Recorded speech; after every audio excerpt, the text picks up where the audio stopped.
Hello, graveyard shift. Good morning. Look, I'm right here. Hopefully everybody is having an awesome night. This video is designed for those of you who work security during the graveyard shift. And if you don't work security, maybe you're just staying up late and you're watching the live stream, this video is for you too. Or maybe you just can't sleep. My radio's going off. Every time I try to record, my radio's going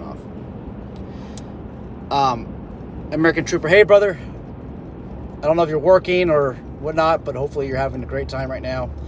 Yeah, and then there's some people who are watching this video because they can't sleep. Please do not watch this video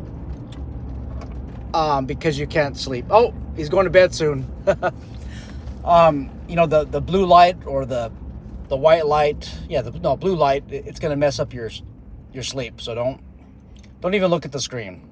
Trust me, there's nothing here. He says, be safe. Thank you so much. Hey, so we'll talk about the graveyard for like 15 minutes.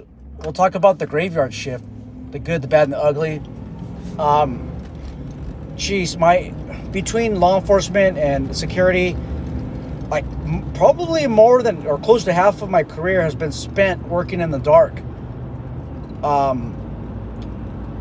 worked Nordic Security in the late 90s. We started our shift, I think, at 8 p.m. and then we ended at 6 a.m. And I had the time of my life. All the craziness comes out during graveyard shift. And I thought, you know what? Maybe it's just going to get old. But it didn't. Fast forward into my law enforcement career, I always wanted to work graveyard shift. But we had the screwed up schedule of 10 p.m. to 10 in the morning. That was tough.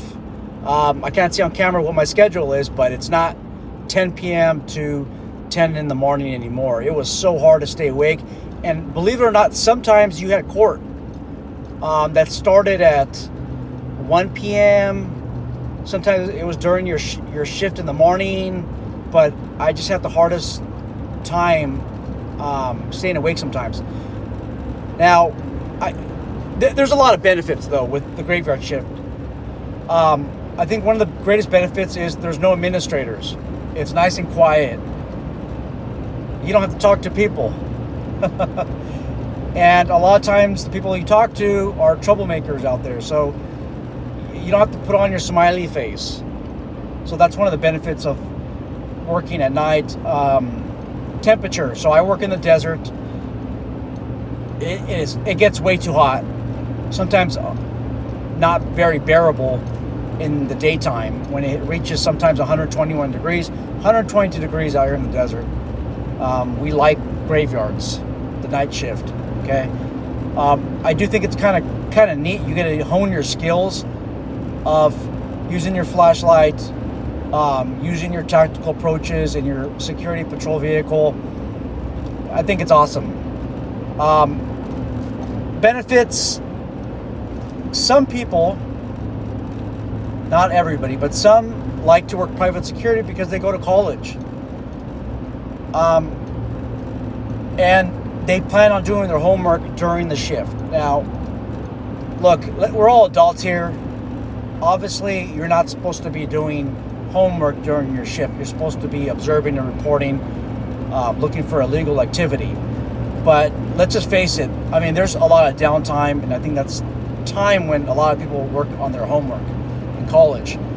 I try to do that. I went to community college to try to do that, work in security, and I would fall asleep every time I opened a book. And then sometimes I had math homework, for sure. That's like guaranteed falling asleep. So I actually could not do that. I tried like watching TV because I'm telling you guys, it was so boring. But then the TV shows that were on just made me go to sleep. So it's tough. It is certainly tough staying up for the graveyard shift. Some companies offer a shift differential bonus. When I worked at the hospital, hospital security, we made about 9, maybe 8 to 10% more. So that actually helped a lot. Working that shift differential. Okay. Disadvantages. Okay. Jeez. Now that I'm 43, I have problems falling asleep. During the middle of my sleep, in the daytime, my kids are running around. They open the door. Even when they're not around, I just wake up, and then I'm fully awake for like an hour or 2 hours. And I found it just very difficult to work the graveyard shift. Now, if you have problems sleeping, my suggestion to you is try not to drink alcohol. That will probably knock you out for a couple hours, but it messes with your REM sleep pattern. So try to avoid alcohol. They have these sleeping pills. I don't know how to pronounce the term on YouTube, but they are designed to make you fall asleep and stay asleep. But once again, I think that it affects your REM sleep.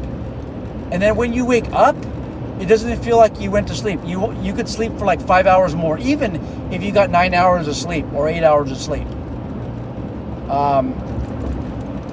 It's really hard. So Top Gunner says he takes sleeping pills. The thing is, I don't think you get the REM sleep, the REM sleep. And then, I don't know about you, but for me, I get like groggy when I wake up taking these sleeping pills. They're not beneficial at all. Lately, I've been taking melatonin, 2 milligrams, but I haven't got a chance to replenish my stock, and all I have in my house right now is 5 milligrams. I heard that eventually, like, it's not healthy for you. It can damage your liver. That's what I heard. So I'm trying not to take that anymore. But I do feel like melatonin is a lot better than taking the sleeping pills or sleeping aids. Okay.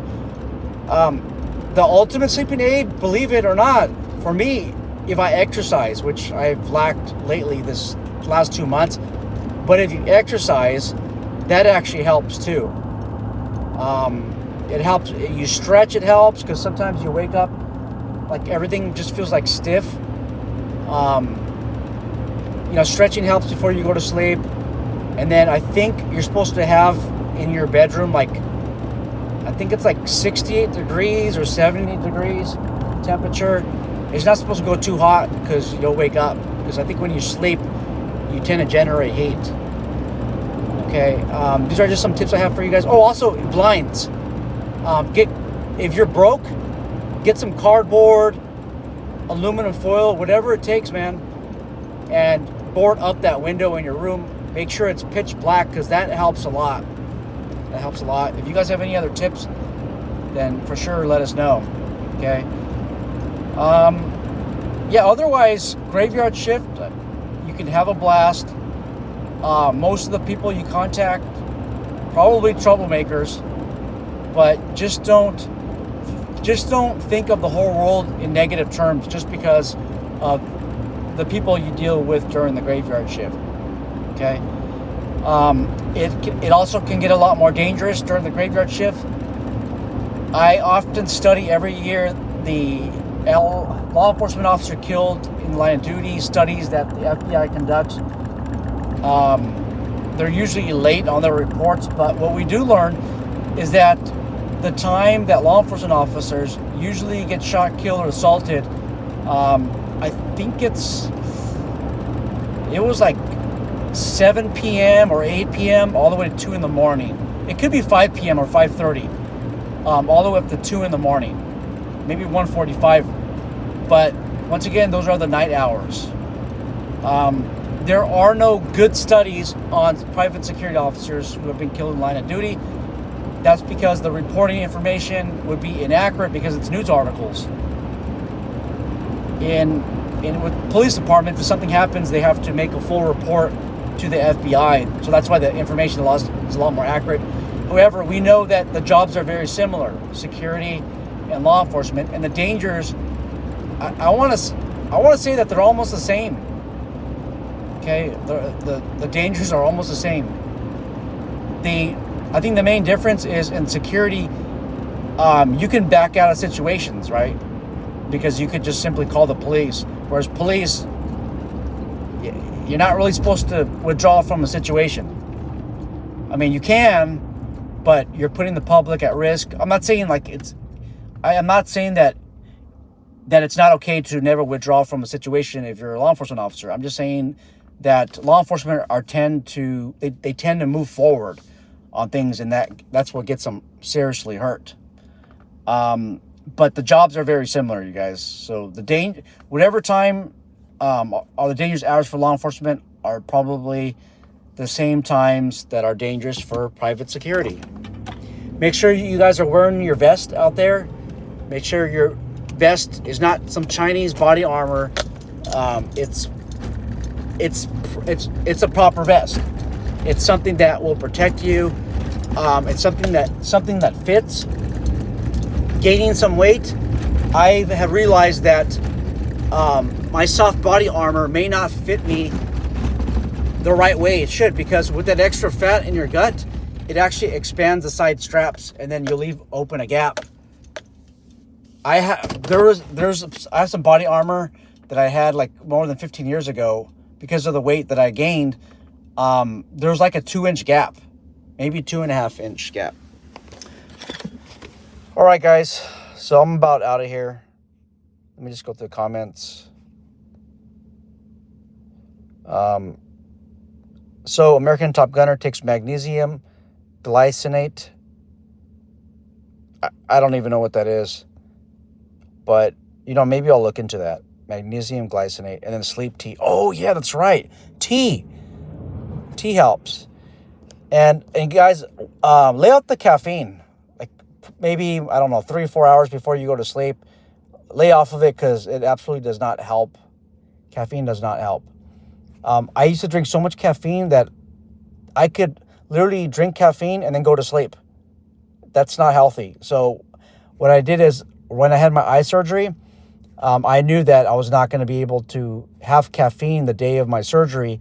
So I weaned off caffeine like a week before, and it was horrible. I had like these bad headaches, but I am glad that I haven't been since addicted to caffeine. I'll have like 1 scoop of coffee with like 3 scoops of decaf in my coffee, and then sometimes I'll just drink decaf. But I'm telling you, the caffeine is a no-go, especially when you're trying to get some sleep. All right, guys. So I'm going to go to sleep pretty soon, and I hope you guys have a great sleep as well. And if you're working right now, please do everybody a favor, including yourself, your family. Please be safe out there. Okay, guys, take care.